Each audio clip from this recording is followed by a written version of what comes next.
प्रणाम करती हूँ। साहेब भैया साहेब दीदी चरणों में प्रणाम करती हूँ। शिव सहायक होने के 3 सूत्र बोलती हूँ। पहले में दया की याचना, दूसरे में एक दूसरे से चर्चा करना, तीसरे में 108 बार नमः शिवाय का जाप करना। हे शिव, आप मेरे गुरु हो, मैं आपकी शिष्य हूँ, मुझ शिष्य पर दया करो, दया करो, दया करो।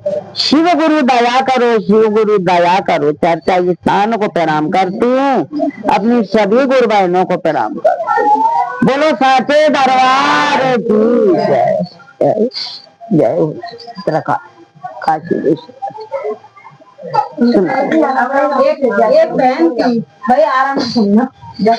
एक बहन थी और उसके ना बच्चे नहीं होते थे। अब भगवान से अरदास लगाती कि मेरे बच्चे हो जाए, और भगवान की पूजा करती। भगवान एक बार प्रकट हुए और बोले, बच्चा तो तेरे भाग्य में नहीं है, पर योग बनना है केवल 7 साल का। इस 7 साल तुझे बच्चे का सुख मिलेगा। वो बहन बोली, मुझे 7 साल के लिए दे दो, क्योंकि मैं कम से कम निर्वंशी, बच्चा नहीं होता, बाद माते से नाम खत्म जाएगा, नाम बच जाएगा। और उसको 1 साल बाद पुत्र हुआ। तो उन्हें ये पता थी कि इससे हम मोहर नहीं लगाते, क्योंकि ये 7 साल बाद, 7 साल बाद छोड़ के चला जाएगा जो है। तो मोहर उसे सारी चीज सिखाई। कोई साधु आए तो प्रणाम करो, कोई साधु आए तो भिक्षा दो, कि कोई भी आए हमारे घर उसे दंडवत प्रणाम करो। तो लंबी आयु देवे की। अब वो सिखाए। अब 7 वर्ष 6 वर्ष पूरे हो गए।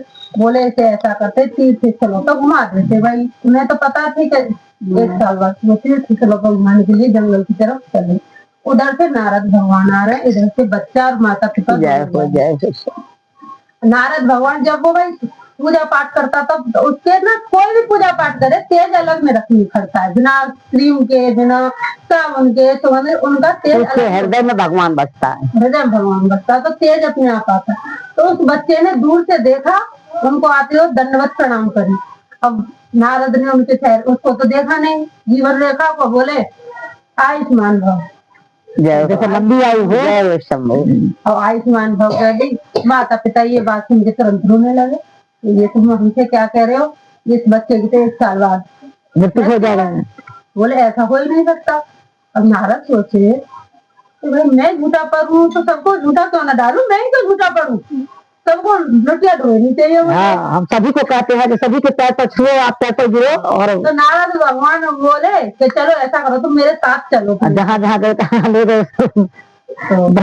सबसे पहले वो ब्रह्मा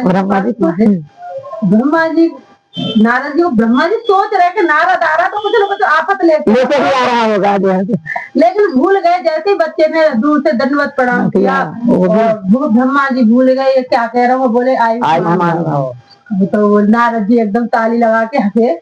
हम ब्रह्मा जी भी तो किए जो है, ब्रह्मा जी भी आशीर्वाद दिए गए। बोले कि ऐसा क्या हुआ, देखो हम तो डूबे समय तुम्हारे ले डूबे। नारद जी ने कहा, हम तो डूबे पर तुम्हारे ले डूबे, हमारे बच्चे झूठे पड़ेंगे तो तुम्हारे ही। ब्रह्मा जी बोले हम ही क्यों प्रिय डूबे, विष्णु भगवान के पास चलो विष्णु भगवान के पास। अब विष्णु भगवान ने ऐसे दे दिया। अब सब ना परेशान चाहिए भाई, आशीर्वाद दिया किसने, भोले बाबा के पास। भोले बाबा के पास चलो, वही सबके करता धरता है, वही सृष्टि का विनाश करते हैं। हमने तो रच दिया विनाश करने, तो भोले बाबा है। अब भोले बाबा के पास पहुंचे, भोले बाबा मगन है पूजा में और गौरा मैया उनकी सेवा में लगी। अब भोले बाबा को दिख रहे आ रहे हैं, सब मंडली चली आ रही है, कुछ न कुछ आफत करती होगी। लेकिन बाबा ने भी आयुष्मान भव बोला, ये तो हो ही नहीं सकता। अब क्या हुआ, जैसे ही भोले बाबा के पास पहुंचा वो बच्चा, दंडवत प्रणाम किया भोले बाबा। तो बोले सब हंस बड़े, ताली लगा क्या बोले बाबा क्या करोगे। अब तो भैया इसकी मृत्यु आनी है, और अटल होती है मृत्यु का, जब 7 साल बाद आनी। बोले ऐसा करो कि तुम शिव के मंदिर जाओ, क्योंकि शिव से बड़ा शिव का नाम होता है, राम से बड़ा राम का नाम होता है। ऐसे नाम की महिमा गाई गई है, इंसान की महिमा नहीं गाई। तो शिव बोले जहाँ मंदिर बना हुआ हो आपके दरवाजे, वहां जाओ और वहाँ बेल पत्थर पे ओम नमः शिवाय राम का नाम लिखे, राम का नाम लिखे, शिवलिंग पर। और भोले बाबा बिठा दिया बाहर गेट पे कि मृत्यु अंदर जा ना पाए। अंदर नहीं जा पाएगी, मृत्यु अंदर जाना पाए। और क्योंकि अंदर ही चला गया था ना बच्चा जो है। बच्चा चंदन से राम लिख रहा है, अर्पित कर रहा है भोले बाबा को। बड़े माँ क्यों मुझे आदत तो पहले से ही थी, आदत ऐसी डाल देती है आदत। अब वो बड़े भाव से कर रहा है भोले बाबा प्रसन्न है पूजा मंदिर में।